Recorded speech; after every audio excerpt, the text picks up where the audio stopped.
औज़ुबिल्लाहिमिनश्शैतानिर्रजीम बिस्मिल्लाहिर्रहमानिर्रहीम। शुक्रिया जनाब स्पीकर। सदर पाकिस्तान की तकरीर के इजहार तशक्कुर के हवाले से गुज़िश्ता कोई 2 साल से पेंडिंग एजेंडा है और मैं शुक्रगुजार हूँ हमारे पार्लिमानी उमूर के काबिल वजीर साहब का कि उन्होंने आकर कम से कम इस एजेंडा पर अमल दरामद तो जरूर करवाया। बजट स्पीच,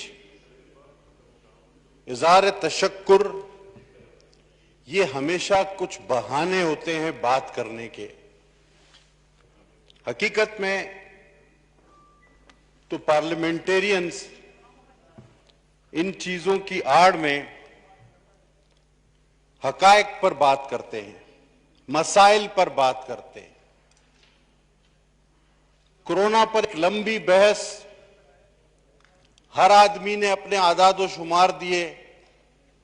किसी ने कहा कि जी ये तो एक फ्लू है। हमारे वजीर सेहत ने पाकिस्तान के जनाब इमरान खान नियाजी साहब ने कहा ये एक फ्लू है। वो वजीर कानून भी हैं, कानून भी जानते हैं। फिर उन्होंने कहा 1.5 आदमी मरेगा, लेकिन अब वो कहते हैं कि ये एक बड़ी संगीन बीमारी है और खुदा हम सबको इससे महफूज रखे। रोज बरोज इसके मरीजों की तादाद बढ़ती जा रही है। जनाब आला, मैं फोकस करूंगा इस वक्त जो करंट सिचुएशन बनी। एक कमीशन बना, वो चीनी के हवाले से था और ये कमीशन बनाने की कोई जरूरत नहीं है। अगर आप अपना रिकॉर्ड असेंबली का उठाकर देखें तो कुछ ही अरसा पहले मैंने कह दिया था कि जनाब FIA को जहमत मत दें, कमीशन बनाने की कोई जरूरत नहीं है। अपने दाएं जानिब और बाएं जानिब देखें, चीनी चोर और आटा चोर आपको मिल जाएंगे और वही एज इट इज कमीशन ने भी लिखकर आपको दिया। और जनाब चोरी की किस किस चोरी की आप बात करेंगे? सबसे बड़ी चोरी एतमाद की चोरी होती है। जो आप वादे करते हैं, जो आप कौम में एतमाद की फजा पैदा करते हैं, जो आप अपना मंशूर पेश करते हैं, जो आप ख्वाब दिखाते हैं लोगों का, सबसे बड़ा डाका उस पर पड़ता है। यहां तो वोट पर भी डाका पड़ा। अद्वियात से लेकर अशियात तक हर शख्स लाइन में खड़ा नजर आ रहा है। बूढ़े बेचारे आटे की लाइन में, नौजवान बेचारे पेट्रोल की लाइन में, खवातीन बेचारी 12-12 हजार के लिए पैसों की लाइन में, और जनाब बाकी जो बचे हैं वो अस्पतालों की लाइन में। बुजुर्गों से रक्स करवाए जाते हैं। सर वीडियोस मौजूद है, 12,000 देकर कहते हैं रक्स करो। कभी देखे हैं 12,000? सर मैं इस जहनी कमजोरी का जिक्र करूं या जबरी बरतरफियों का जिक्र करूं? जनाब आला, अद्वियात ये वो चीज है जिस पर कभी किसी हुकूमत ने डाका नहीं डाला। 400 गुना महंगी हुई, किसी की कान पर जूं नहीं रेंगी। चीनी गायब हुई, बड़ी मुश्किल से कमीशन बना। आज आटा गायब हो रहा है, अभी टिड्डी दिल के असरात आने बाकी है। पेट्रोल खुश्क हो गया, डॉलर महंगा हो गया, बेरोजगारी इंतहा पर चली गई, महंगाई ने रिकॉर्ड तोड़ दिए, कोरोना ने लाशें सड़कों पर ले आए। और फिर मैं कोरोना का जिक्र करूं या आपके पिछली हुकूमतों के रोने का जिक्र करूं? आप तो हर बात में कहते हैं जी ये पिछली हुकूमत। अब किसी तरह कोई बहाना करके ये कोरोना का भी जो है मसला आसिफ जरदारी और नवाज शरीफ पर डाल दीजिए खुदा के वास्ते, और बात को खत्म कर दीजिए कि ये उनकी वजह से हुआ है। जनाब बात जहालत की भी है। झूठ की भी है। यू टर्न, जिसको नया झूठ और मुनाफिकत को नया नाम दिया गया है, यू टर्न, उसकी भी है। जनाबे वाला डटाई की भी है, और डटाई के साथ साथ इंतकाम की उस सियासत की भी है। कुदरती आफात भी हैं जनाब, मौसम का सितम भी है, टिड्डी दिल अपनी जगह। आज आपने कल अखबार में पढ़ा होगा कि बड़ी बड़ी चिमगादड़ों ने हमला कर दिया, यही रह गया था बाकी। लिच्ची और सेब पर बड़ी बड़ी चिमगादड़ों ने हमला कर दिया है। सर, मैं चिमगादड़ का जिक्र करूं, मेरा कश्मीर चला गया, या उसके बॉर्डर का जिक्र करूं? मैं क्या जिक्र करूं सदर पाकिस्तान की स्पीच पर? बैरूने मुल्क फंसे हुए पाकिस्तानियों का जिक्र करूं, मजदूरों का जिक्र करूं, ज़हनी फतूर का जिक्र करूं, इंतकामी मंशूर का जिक्र करूं? आखिर किस बात पर जाकर इंतहा करूं? जनाब वाला, चीनी कमीशन, एक शख्स चीनी कमीशन में 3 बार चीख चीख कर चीनी कमीशन की रिपोर्ट कह रही है कि चीनी महंगी हुई आपके एक्सपोर्ट की वजह से। कॉमर्स डिवीजन अब नंबर 1 बतौर इंचार्ज वजीर आजम ने एक इजाजत दी कि चीनी एक्सपोर्ट की जाए। वही है ना इंचार्ज वजीर। नंबर 2, उन्हीं वजीर आजम ने बतौर वजीर आजम भी उसकी मंजूरी दी। नंबर 3, कैबिनेट में कैबिनेट के सरबराह की हैसियत से भी उसकी मंजूरी दी। तो ये पूरी रिपोर्ट एक आदमी को 3 बार मुल्जिम नामजद कर रही है और चीख चीख कर कह रही है, लेकिन कुछ भी नहीं हो रहा। और मुझे पता है कुछ भी नहीं होगा, क्योंकि आपको एस्केप बोर्ड चाहिए। आपको अब ऐसा कोई बकरा चाहिए, मुझे पता है हलाल करने को किसकी वो तैयारी हो रही है। सर, सब्सिडी की बात भी है।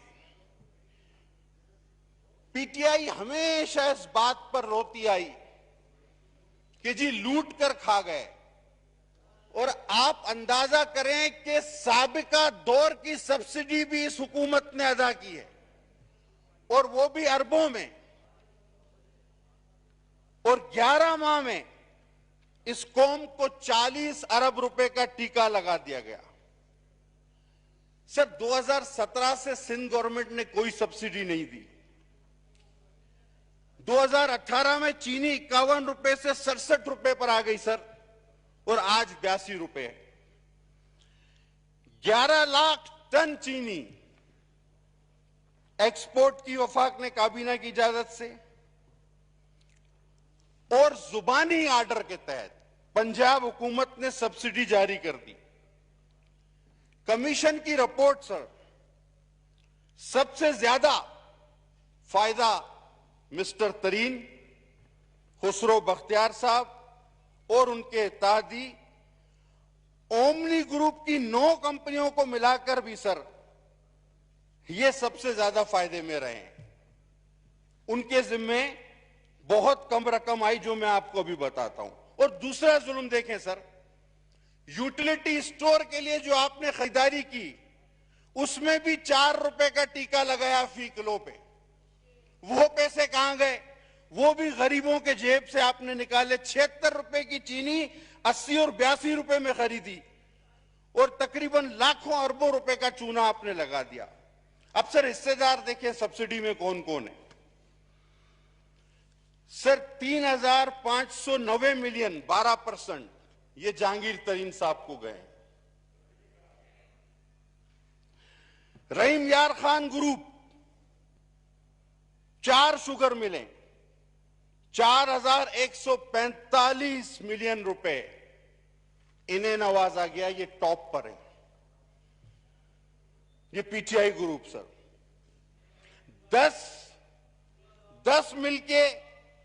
10 मिलों को 7,735 मिलियन रुपए दिए गए और जनाब 2,324 मिलियन रुपए ओमनी ग्रुप के भी जिम्मे आए। मैं बिल्कुल इसका इकरार करूंगा, मुझे किसी से मुंसलिक नहीं हूं, किसी के से नहीं डरता। और आपके वजीर आला बुजदार साहब कहते हैं, पहले तो उन्होंने कहा केडी मीटिंग, कौन सी सब्सिडी, ये वजीर आला है।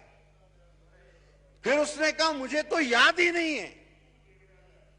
फिर उसको कहा गया जनाब ये मीटिंग आपने चेयर की थी और आपने ये सब्सिडी दी है। बोला जी ये हुआ कब है और कैसे हुआ है मुझे कुछ समझ नहीं आ रहा, सोच कर बताऊंगा। अब जिस मुल्क के सबसे बड़े सूबे के वजीर आला का ये हाल हो, तो मैं आपसे ही पूछूंगा सर कि किस सिमत जाइए और क्या कीजिए। और आखिरी में सर वो जिस तरह एक फिल्मी कैरेक्टर था हमारे यहां, मेनू की खबर मेहता मालिया, वो सर ये मेहता मालिया वाला वहां काम तो ना करे ना। अरबों रुपए बांट दिए लेकिन मेहता मालिया बहरहाल। और जनाब उनके दिफा में 2 दहाइयों से अजियत का शिकार लोग चीखने फिर निकल आए, क्योंकि रिपोर्ट के मुताबिक पाकिस्तान के वजीर कानून, वजीर सेहत और वजीर आजम सीधा सीधा जेल जाना चाह रहे हैं और जाते हैं, लेकिन ले कौन जाए।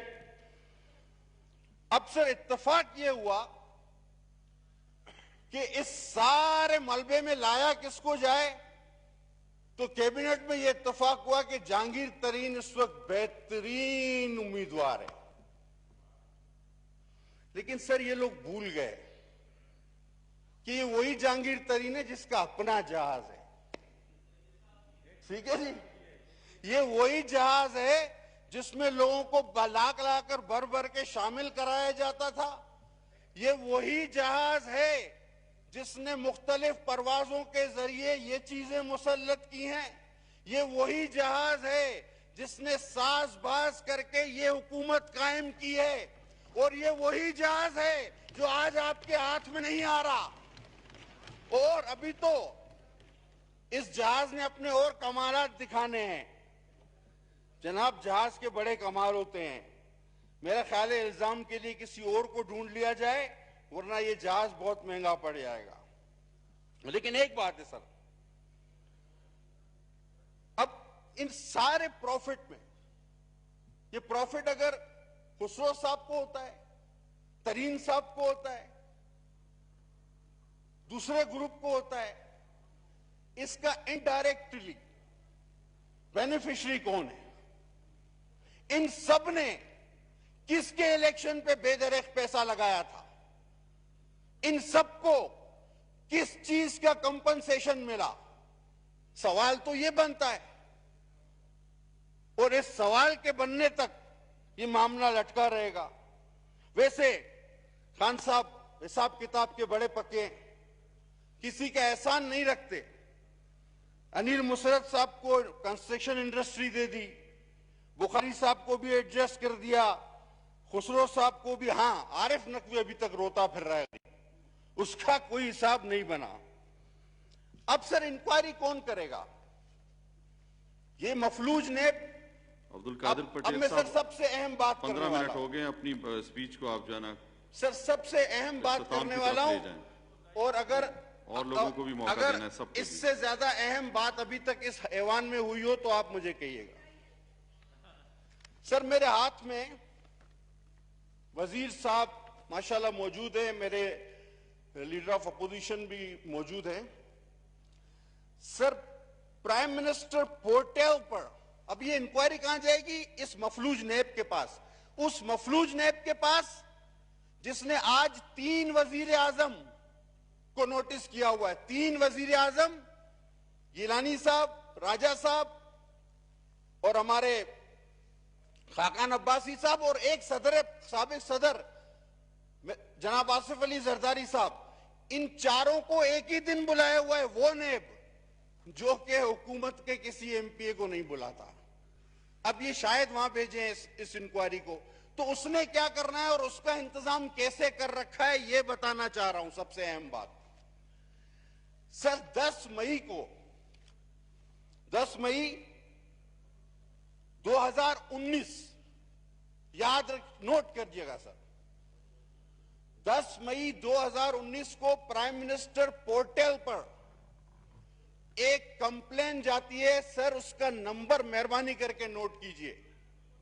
उसका नंबर है IS यानी इस्लामाबाद 100-519-263-5213, 10 मई 2019। ये कंप्लेन एक खातून की तरफ से जाती है जिनका नाम है तैयबा,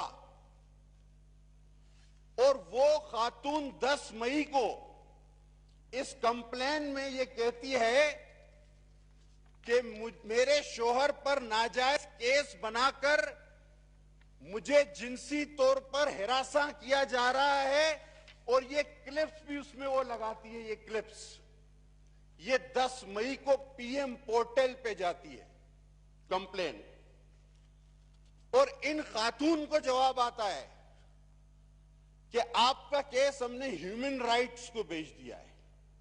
ये तस्वीर, ये क्लिप, ये वही हैं जिसने इस मुल्क में तहलका मचाया था, लेकिन उसके बाद हुआ कुछ नहीं।